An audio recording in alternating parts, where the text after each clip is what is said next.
This channel does not promote any violent, harmful, or illegal activities. All content provided by this channel is meant for an educational purpose only. আর রাতের অন্ধকারে নয়, একেবারে ফের শহরে কলকাতাতে দিনে দুপুরে পুকুর চুরি হচ্ছে।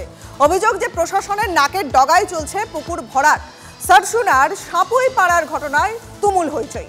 দিনের আলোতে ট্রলিতে মাটি নিয়ে গিয়ে জলাজমি বোঝানোর অভিযোগ উঠছে। পুকুর ভরাটের কথা জানতেনই না 127 নম্বর ওয়ার্ডের কাউন্সিলর। অভিযোগ খতিয়ে দেখার আশ্বাস দিয়েছেন শাসক কাউন্সিলর।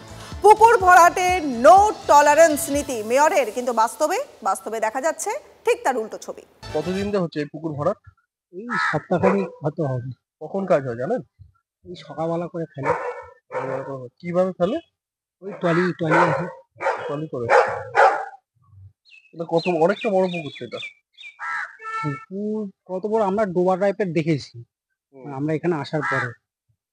পুকুরটা তো আপনার ওই সাইডটায় আছে পুকুরটা। এটা একটা ডোবার মতো ছিল, এটাকে ওই সকালবেলা করে আসে এসে সব পুকুরে ফেলে। এটা সম্পর্কে আমি অবগত ছিলাম না, আপনারাই খবর দিলেন। আমাদের মাননীয় মুখ্যমন্ত্রীর নির্দেশে এবং আমাদের মেয়র ফিরহাদ হাকিমের তত্ত্বাবধানে আমরা প্রত্যেকটা পৌর প্রতিনিধি আমাদের দায়িত্ব যে কোনো জলাশয় যাতে না ভর্তি হয়। আপনারা খবর দিলেন, দেখছি, আমরা একটা তদন্ত করে দেখব আমরা, এবং পরবর্তীকালে পুকুরটা যাতে পরিষ্কার করে আগের অবস্থায় ফিরিয়ে আনা যায় সেই ব্যবস্থাই আমরা নেব। জলাশয় আমাদের সবকটার রেজিস্ট্রি হয়ে গেছে, সেই জলাশয়ের মধ্যে প্ল্যান স্যাংশন হবে না।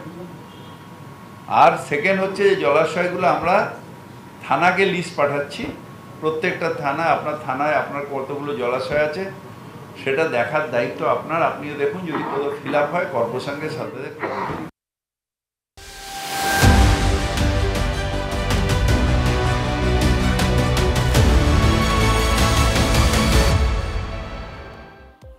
হাওড়ার বেলগাছিয়া ভাগাড়ে নতুন করে ধস নামায় বিপত্তি। মেরামতির সময় জলের পাইপলাইন ফেটে যায়। উত্তর হাওড়ার বিস্তীর্ণ এলাকায় বন্ধ জল সরবরাহ।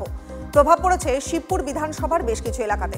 হাওড়া পুরসভার আধিকারিকদের নিয়ে জরুরি বৈঠক। পার্শ্ববর্তী উত্তরপাড়া পুরসভা থেকে জলের গাড়ি আনার পরিকল্পনা। প্রশাসনের নির্দেশকে বুড়ো আঙুল দেখিয়ে বাজারে পলিথিন ব্যবহারের অভিযোগ। মেদিনীপুর শহরের বিভিন্ন মার্কেটে অভিযান পুরসভার। নির্দিষ্ট পরিমাপের বাইরে পলিথিন এবং থার্মোকলের সামগ্রী ব্যবহারের অভিযোগ ব্যবসায়ীদের বিরুদ্ধে। কোতোয়ালি বাজার, স্কুল বাজার সহ কয়েকটি বাজারে অভিযান চালিয়ে সচেতনতার বার্তা মেদিনীপুর পুরসভার আধিকারিকদের। বজ্রপাতে মৃত্যু বৃদ্ধের। পুরুলিয়ার মানবাজারের কেন্দবেদা গ্রামের ঘটনা। কেন্দবেদা মাঠের পাশ দিয়ে সাইকেলে বাড়ি ফেরবার সময় বজ্রপাতে মৃত্যু হয় তার। বৃদ্ধকে উদ্ধার করে মানবাজার হাসপাতালে নিয়ে যাওয়া হলে মৃত বলে ঘোষণা। ময়নাতদন্তের জন্য পুরুলিয়া গভর্নমেন্ট মেডিকেল কলেজে পাঠানো হয়েছে দেহ। গ্রীষ্মের দাপট কমে হালকা ঠান্ডার আমেজ। সকাল থেকেই ঝিরঝিরে বৃষ্টি বাঁকুড়াতে। রাতভর বিক্ষিপ্ত বৃষ্টির পর সকালেও দফায় দফায় বৃষ্টি জেলা জুড়ে। ভারী বৃষ্টি না হলেও লাগাতার ঝিরঝিরে বৃষ্টিতে কমেছে গরমের দাপট। মনোরম আবহাওয়া স্বস্তিতে বাঁকুড়াবাসী।